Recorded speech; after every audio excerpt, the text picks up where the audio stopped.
Bonjour et bienvenue à Dialogue dilettante. C'est l'épisode 3 de la série 9 intitulée La théorie de la décision.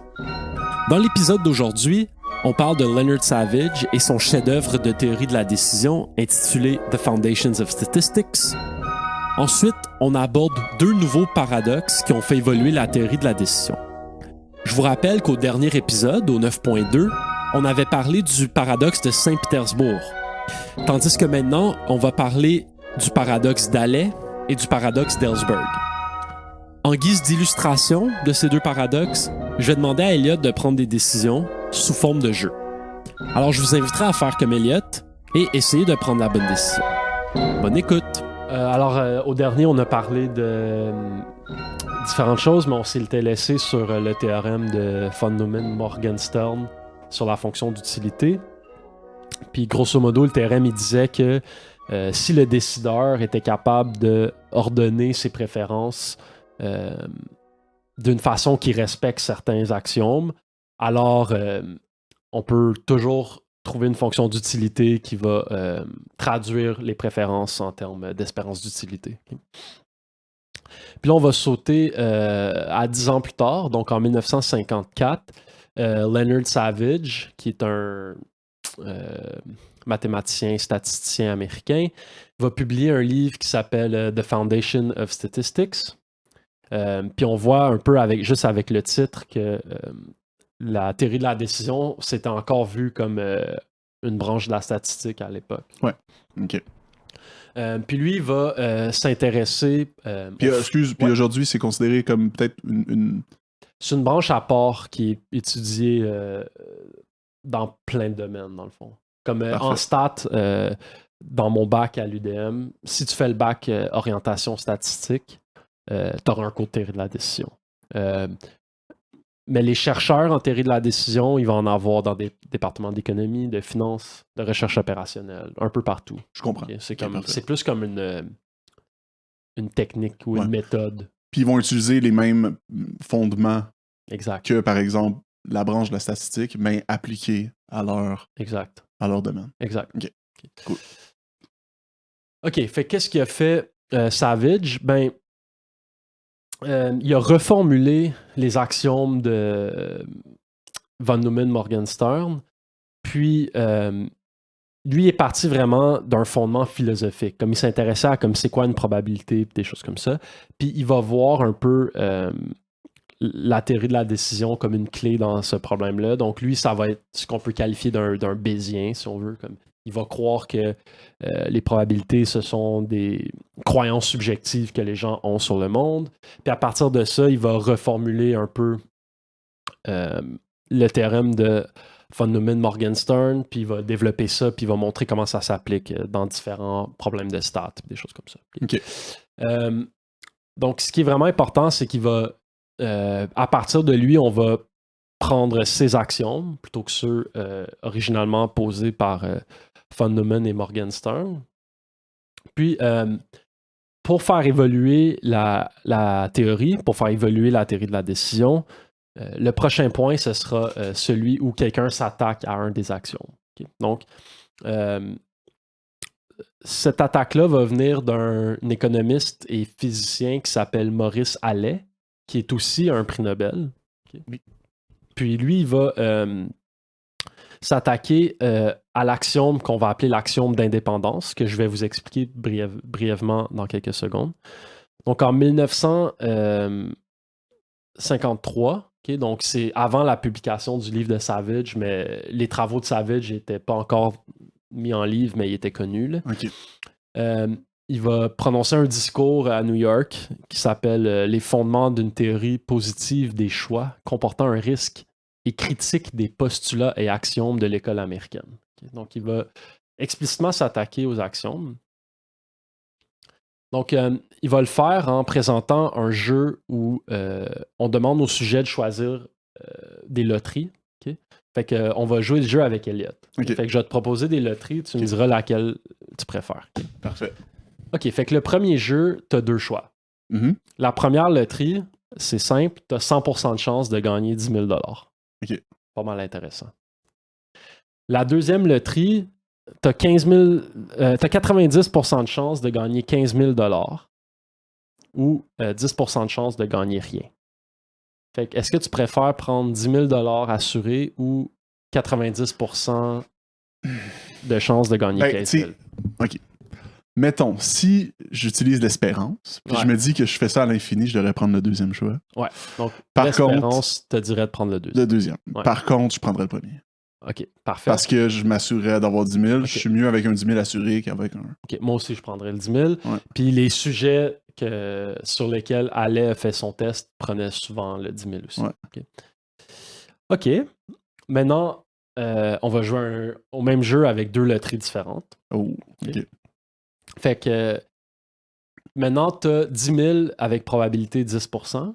OK. Ou 0 avec probabilité 90. Okay. Fait que tu as 10% de chance de gagner 10 000. OK. Ou, dans la prochaine loterie, tu as 9% de chance de gagner 15 000. Fait que tu prends-tu 10% de chance de 10 000 ou 9% de chance de 15 000?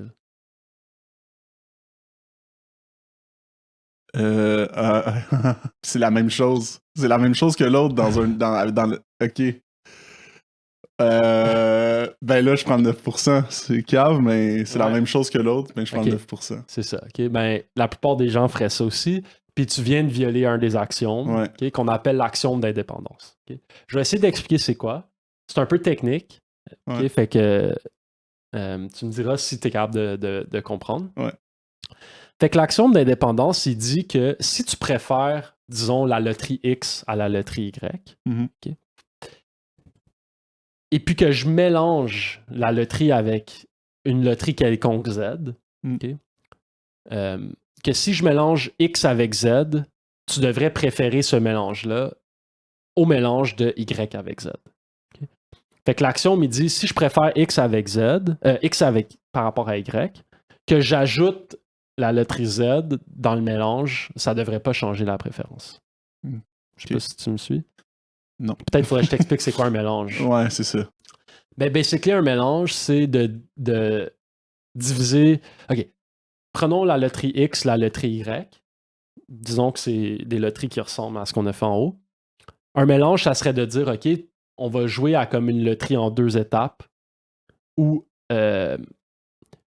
disons que je les mélange 50-50. Fait que tu commences par choisir, tu lances une pièce. Si c'est face, tu vas jouer à la loterie A. Si c'est pile, tu vas jouer à la loterie B. OK. Ben ça, c'est un mélange. Okay? C'est comme superposer une loterie avec une autre. Ouais. Je sais pas si ça a du sens. Ouais. OK. Là, l'axiome, il dit, OK, si je préfère X à Y, ben de mélanger X avec Z, puis de mélanger Y avec Z dans les mêmes proportions, ça devrait pas changer ma préférence. Okay. Je devrais préférer le mélange de X et Z par rapport au mélange de Y et Z. C'est ça, OK. Mais dans ce cas-là, c'est... Tu me suis? Ouais. Ça, c'est un axiome que tu as besoin pour prouver le théorème de von Neumann-Morgenstern. OK. Mais ça, par exemple, dans le choix que tu me dis, dans le fond, c'est un peu ça qui vient d'arriver. Dans le choix que tu me dis. Comme la proportion entre un et l'autre était la même, la proportion que je perds, mettons, j'ai l'impression, là, je suis pas sûr, tu me corrigeras si j'ai tort. T'sais, dans le premier exemple que tu as dit, j'avais 90% de chance, mettons, dans le deuxième, soit 10% de chance de... En tout cas, dans l'autre, c'est la même chose. C'est juste que mon risque, mon aversion, comme mon risque d'avoir 0 est présent aussi dans le premier choix. Ouais. Ce qui faisait en sorte que là, je suis comme, ben là, si le risque d'avoir 0 est quand même présent, ben là, je vais quand même décider de prendre la proportion la plus élevée. Mais c'est exactement ça, OK?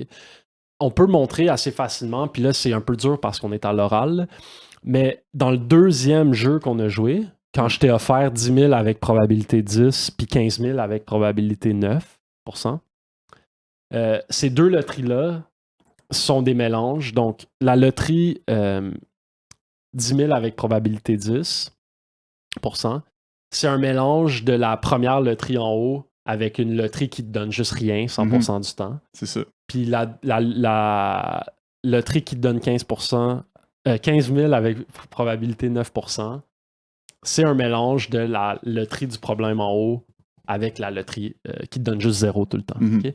Fait que, selon l'axiome, c'est un peu compliqué, mais c'est pas grave si les détails sont pas clairs, mais selon l'axiome, si tu as choisi A en haut, tu aurais dû choisir la première loterie en bas aussi. C'est ça, ouais. Okay?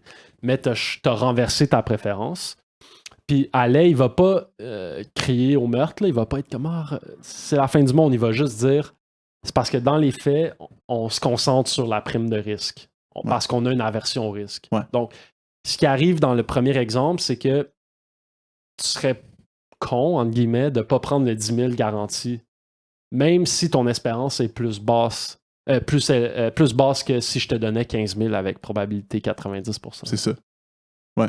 Fait que, mais dans le fond, c'est comme, puisque c'est un one-time deal, c'est mieux de prendre celui qui c'est garanti. Par contre, si tu me demandais si tu pouvais prendre ce choix-là chaque jour, je prendrais le deuxième. Tu sais. Exact. Fait que lui, ce qu'il va montrer, ce qu'il va dire, c'est qu'il faut une notion de prime de risque, peut-être. Okay? C'est parce que il va dire, c'est un peu comme une heuristique que je racontais tantôt, c'est que pour prendre ta décision, tu vas te concentrer sur la prime de risque.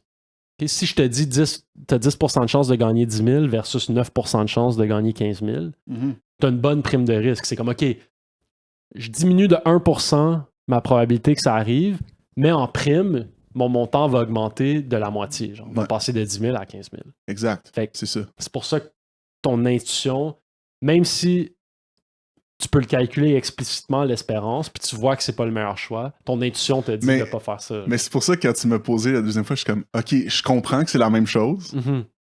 Genre, si je l'ai dit explicitement, je sais que c'est la même chose, mais je prends l'autre parce que il y avait comme... Exact. Okay. Fait que ça a été un paradoxe important parce que là, on peut essayer de formuler des différents axiomes. Une façon qui est faite, c'est comment je peux dire? On va affaiblir l'axiome, donc on va prendre un axiome plus faible, mais qui nous permet quand même de trouver le théorème de Fundament-Morgenstern avec la fonction d'utilité. Donc ça, c'est une des avancées. Puis il y en a d'autres, là. Puis il y a plein d'autres modèles qui vont sortir avec des différents axiomes. Puis... OK. Et donc ça, c'est... Puis en fait, tu sais, de façon... lui, dans le fond, est-ce qu'on va utiliser ces modèles-là pour prendre de meilleures décisions par la suite, ou... Qu'est-ce que tu veux dire exactement? Ben, c'est parce que là, dans le fond, lui, ce qui explique, c'est peut-être plus un phénomène humain. Ouais, exact. Il va dire que la théorie s'applique peut-être pas si bien dans la réalité. Ouais, je comprends. C'est bon.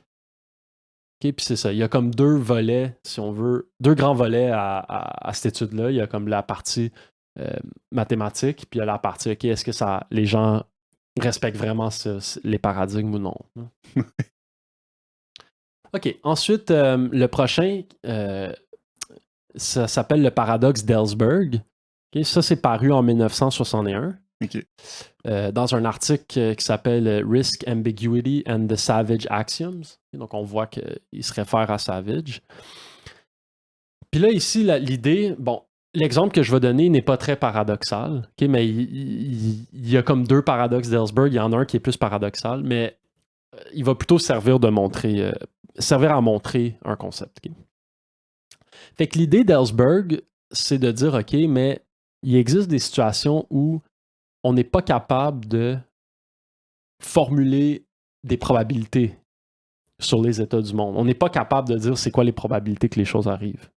Okay. Fait qu'est-ce qu'on va faire dans ces cas-là? Okay? Je peux donner un exemple vraiment simple. Okay? Parfait. Tu as 2 urnes. Okay? Fait que, encore une fois, tu vas jouer à 2 jeux. OK, parfait. Nice, j'aime ça. C'est quand même facile. La première urne, elle a 100 boules, 50 boules rouges, 50 boules noires. Okay? La deuxième urne, elle a 100 boules, mais je te dis pas il y en a combien de rouges puis il y en a combien de noirs. OK. Puis est-ce qu'il y a juste des rouges et des noirs? Ouais. OK, fait que là, je vais te donner des situations puis tu me dis lesquelles tu préfères. Okay? Fait que je te donne le premier jeu, on va l'appeler 1A, qui dit que si tu as choisi l'urne A, je te donne $1 si tu piges une boule rouge. Puis 0 sinon. Okay? Puis le jeu 2A, encore une fois, c'est si tu as choisi l'urne A, je te donne $1 si tu piges une boule noire. Puis 0 si tu piges une boule rouge. Fait que ces deux jeux-là devraient être indifférents parce qu'il y a autant de boules rouges que de noires, fait que tu t'en fous. Ouais. Parfait. Mais si tu choisis l'urne B, même chose. Je te donne $1 si tu piges une boule rouge, 0 sinon. Ou je te donne $1 si tu choisis une boule noire, 0 sinon. Puis encore une fois, les deux devraient pas... Ben, on sait pas. Parce qu'on sait on pas. peut assumer que c'est 50-50. Okay. Fait que là, maintenant, la question, c'est tu préfères-tu jouer dans l'urne A ou jouer dans l'urne B? Tu préfères-tu jouer dans l'urne que c'est 50-50 ou l'urne que t'as aucune idée? Ben, moi, j'ai pas de préférence. T'as pas de préférence? Moi, c'est indifférent parce qu'on peut assumer que l'autre, c'est 50-50. OK. Ben, dans l'expérience qu'Ellsberg a fait, la plupart des gens préféraient prendre l'urne A. Okay? Où est-ce qu'on connaît les probabilités? Ouais. Okay? Puis ça, il va appeler ça l'aversion à l'ambiguïté. Okay? Puis ça va être un point tournant parce que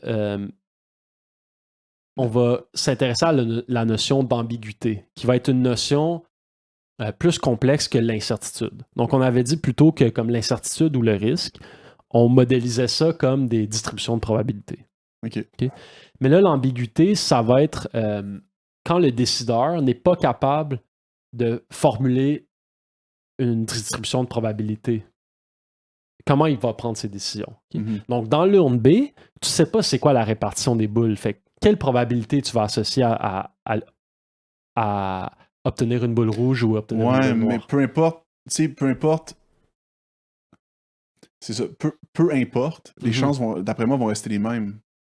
Non? Ben, c'est parce que là, toi... Pas peu importe la probabilité du truc, mais si on ne sait pas, mettons, puis que c'est randomized, les chances... Mais on ne sait pas que c'est randomized.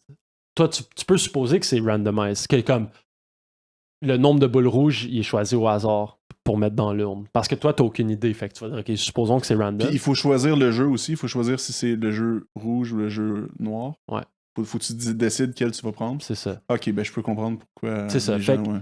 Fait que...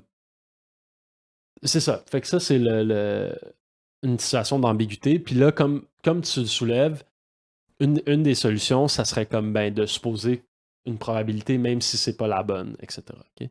Puis là... Mais c'est quand même... Est-ce que c'est vrai que c'est une bonne... Ouais.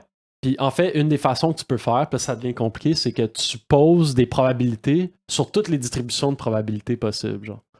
Tu sais, tu vas dire, OK, il y a autant de chances qu'il y ait une boule rouge, que 2 boules rouges, que 3 boules rouges, que 4 boules rouges. Puis à chaque fois, ça va donner une distribution de probabilité sur l'ensemble des distributions de probabilités possibles. Puis là, la probabilité de ça va être... Ouais, là, tu peux retomber sur ton paradigme classique. OK.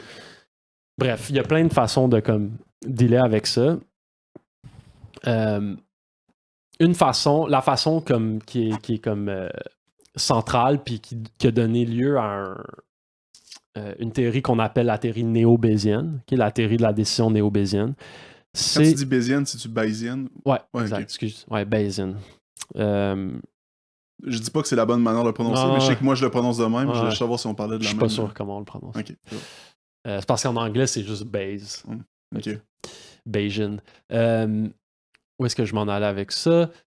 C'est ça. Fait qu'une des façons de régler le problème, c'est de supposer que le décideur est capable d'ordonner toutes les distributions de probabilités possibles sur les états du monde. Puis à partir de là, on va créer la même structure où est-ce que ça va créer une fonction d'utilité.